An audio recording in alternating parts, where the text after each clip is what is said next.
পারি সেই দোয়া করবেন আমাদের জন্য। শ্রদ্ধেয় চাচা, সাবেক ব্যাংক কর্মকর্তা জনাব শুনতে পারিনি, তাদের চেষ্টা করব দেওয়ার জন্য, যারা পান নাই বা আসলে আপনারা এখানে দেখছেন, যারা এখানে আছেন তারা হয়তো আরো কয়েকবার দেখেছেন আমাদের এই এক্সক্রেডিটেড যারা অ্যাসোসিয়েশন, এরা খুব নিঃস্বার্থভাবে প্রতি বছরই এই ঈদের জন্য এই দুইটা ঈদে তারা আয়োজন করে। তাছাড়া বিভিন্ন ঝড় ঝঞ্ঝা বন্যা বিভিন্ন যেমন করোনার সময়ও তারা বিশেষ এই ধরনের উপহার সামগ্রীর আয়োজন করেছিল।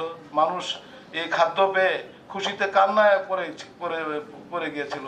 এরকম খুশির কান্না আমরা আর কখনো দেখি নাই যে করোনার সময় এক্সক্রেডিটেড যখন তাদের খাদ্য সামগ্রী দিছে, কারণ কামাই রোজগার কিছু নাই, এই খাবারটা পেয়ে তারা অনেক খুশি হয়েছে।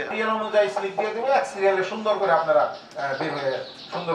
আমরা এতে দিতে চেষ্টা করেছি আসলে 1 কেজি করে পোলাওয়ের চাল, হাফ লিটার করে তেল, চিনি, ডাল, খেজুর, আলু, তারপরে লবণের একটি করে প্যাকেট আছে, আর সাবান আছে একটি করে। এগুলোই মোট আসলে ব্যবস্থা করার চেষ্টা করেছি। বিশেষ করে তারা প্রথমে আগে নিবেন, তারপরে যাদের কাছে সবুজ কার্ডটি আছে তারা একটু পরে নিবেন।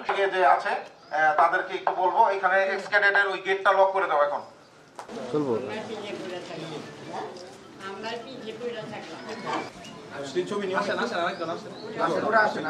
একটা লাইন আমরা শেষ করি।